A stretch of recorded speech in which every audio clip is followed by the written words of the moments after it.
रब दे नबी ने जनाब इब्राहीम अलैहिस्सलातु वस्सलाम बाप काफर है ते बेटा रब दा नबी है।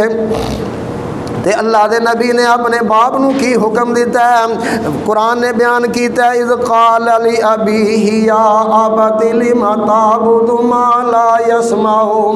बाप एडा वड्डा काफर है, अपने घर बुत तैयार करदा है, उन्हां दे सामने फिर अपनी जबीने न्याज चुकांदा है। ते बेटा रब दा नबी है ते रब दे नबी ने बाप नू दावत दिती है। आख लगे ए अब्बा जी, वेखो अंदाज किड्डा प्यारा है, अब्बा जी करके बुला रहे ने।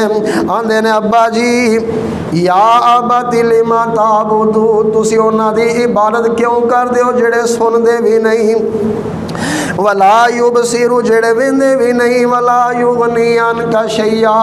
अब्बा जी जेड़े तुहाडे किसे काम नहीं आ सकदे। या अबती इन्नी, ए अब्बा जी मेरे कोल ऐसा इल्म आया जेड़ा तुहाडे कोल नहीं आया। भावें तुसी मेरे बाप हो, मैं तुहानू जब तक तुसी मैं इब्राहीम दी ताबेदारी नहीं करोगे तुसी कामयाब नहीं हो सकोगे, क्योंकि मेरे कोल ऐसा इल्म आया, नबूवत वाला इल्म आया।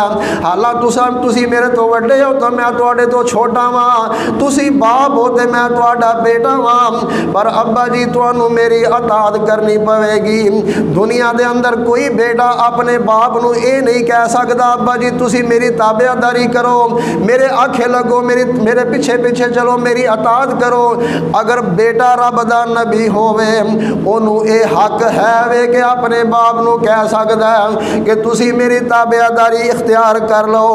ते बेटा की आंदा या अबदी ला ताबुद शैतान, अब्बा जी शैतान दी पूजा ना करो, इन्हां बुतां दे सामने झुकदे हो, इन्हां दे सामने जबीने न्याज चुकांदे हो, इन्हां दे सामने अपनियां हाजतां रखदे हो, ये किसे काम नहीं आ सकदे, तुहाडियां कोई हाजतां पूरियां नहीं कर सकदे। इन्नी अखाफु अन यमस्सका, अब्बा जी मैनू डर लगदा पिया कि किधरे तुसी रब दे अज़ाब दे अंदर मुबतला ना हो जावो। हुण बाप दी वारी आई है, बाप की आंदा ए मेरे पुत्रा काला अरागिबुन अंतान आलिहती या इब्राहीम, ए इब्राहीम जे तू मेरे मबूदा नू बुरा भला कहना ना छड़िया, ला अर्जुमन्ना का मैं तेनू पत्थर मार मार के रजम कर देंगा। ते बेटा की आंदा ये नहीं आख्या मैं इस जायदाद का हकदार हाँ, तू हुण बुढ़ा हो गया घर छड़ दे घरों निकल जा। लेकिन बेटा जेड़ा रब दा नबी है ते बाप दा फरमा बरदार है, आंदा की है सलामुन अलैक। अच्छा फिर अब्बा जी तुहाडा घर तुहानू मुबारक होवे, तुहाडी जायदाद तुहानू मुबारक होवे, सलामुन अलैक, अब्बा जी तुहाडे दे सलामती होवे। सा अस्तगफिरु लक रब्बी, अब्बा जी जब तक मेरे जिंद विच जान रहेगी, मेरे मुंह विच ज़बान रहेगी, मैं तुहाडे वास्ते रब कोलों मगफरत मंगदा ही रवांगा।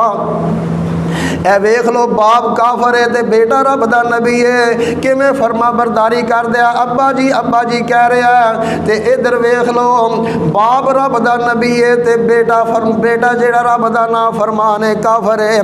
रब दे नबी नूह अलैहिस्सलातु वस्सलाम ने अपने बेटे नू दावत दी है। अल्लाह पाक ने आर्डर दे दिता है ए मेरे नूह इंज करना, एक कश्ती तैयार कर लै, उस कश्ती विच जेड़े तेरे मनन वाले ने उन्हां नू सारियां नू बिठा लै, ते मुशरक ना बैठाई, होर जेड़े तेरे मनन वाले ने जिन्ना तेरे ते ईमान लियांदा उन्हां नू भी बिठा लै, ते जानवरां दा जोड़ा भी बिठा लै, कुत्तियां दा जोड़ा बिठा लै, बांदरां दा जोड़ा, खंजीरां दा जोड़ा रब दे नबी ने बिठा लिया। ते अल्लाह फरमांदे ने इन्हां नू बिठा लै पर मुशरक ना बिठाई। ते रब दे नबी ने जदों कश्ती तैयार कर लई, सारे ईमान वाले बैठ जाते ने, जोड़ा जानवरों का भी बैठ गया। जदों रब दा अजाब आउंदा ना कोई नेक बचदा ना कोई बुरा बचदा, क़यामत वाले दिन उन्हां दियां नीयतां दे मुताबिक उठाया जाएगा।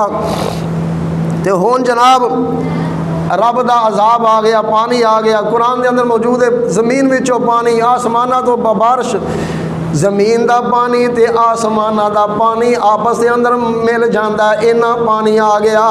ਤੇ ਰੱਬ ਦੇ ਨਬੀ ਨੇ ਜਦੋਂ ਆਪਣੇ ਸਾਰੇ ਮੰਨਣ ਵਾਲਿਆਂ ਨੂੰ ਬਿਠਾਇਆ ਤੇ ਪੁੱਤਰ ਨੂੰ ਮੁਖਾਤਬ ਕੀਤਾ, ਐ ਫਰਮਾਇਆ, ਇਹ ਮੇਰੇ ਪੁੱਤਰਾ ਆ ਮੇਰੀ ਕਸ਼ਤੀ ਦੇ ਅੰਦਰ ਸਵਾਰ ਹੋ ਜਾ। ਤੇ ਬੇਟਾ ਰੱਬ ਦਾ ਵੀ ਨਾ ਫਰਮਾਨੇ ਤੇ ਬਾਪ ਦਾ ਵੀ ਨਾ ਫਰਮਾਨੇ। ਆਖ ਲੱਗਾ, ਅੱਬਾ ਜੀ ਮੈਨੂੰ ਤੁਹਾਡੀ ਕਸ਼ਤੀ ਦੀ ਲੋੜ ਨਹੀਂ। ਸਾਵੀ ਇਲਾ ਜਬਲੀ ਯਾਸਿਮੁਨੀ ਮਿਨਲ ਮਾ, ਜਦੋਂ ਰੱਬ ਦਾ ਅਜ਼ਾਬ ਆਏਗਾ ਮੈਂ ਪਹਾੜਾਂ ਦੀਆਂ ਬੁਲੰਦੀਆਂ ਤੇ ਚੜ ਜਾਵਾਂਗਾ। ਤੇ ਬਾਪ ਕੀ ਆਂਦਾ, ਇਹ ਮੇਰੇ ਪੁੱਤਰਾ ਅੱਜ ਦੇ ਦਿਨ ਕੋਈ ਨਹੀਂ ਬਚਣਾ, ਸਿਰਫ ਉਹ ਹੀ ਬਚੇਗਾ, ਇਲਾ ਮਰ ਰਹੀਮ ਰੱਬੀ, ਜਿਹਦੇ ਉੱਤੇ ਅੱਲਾ रहम करेगा वो ही बचेगा। अज वेख लो बाप दे सामने बेटा गरक हो गया, बाप जिहड़ा अपने बेटे नूं नहीं बचा सकिया ते बाप दे दिल विच खिच पई। आख लगे, अरशां वाले रब्बा तू ते आख्या सी मैं तेरे अहल नूं बचा लवांगा। अल्लाह मेरा पुत्र मेरे अहल विचों, अल्लाह मेरे घर जमिया, मेरे घर संभया, अल्लाह मेरा खून है। ते अल्लाह फरमांदे ने, ए मेरे नूं तू खून वेना, मैं अपना कानून वेना वा, ए तेरे अहल विचों है ही नहीं। जे तेरा होंदा ते तेरे आखे लग जांदा, कश्ती विच बह जांदा। पता चलिया बाप जेड़ा बेटा ना फरमान, बाप रब दा नबी है ते बेटा रब दा भी ना फरमान है ते बाप दा भी ना फरमान है, पर रब दा नबी अपने बेटे नूं नहीं जे बचा सकिया।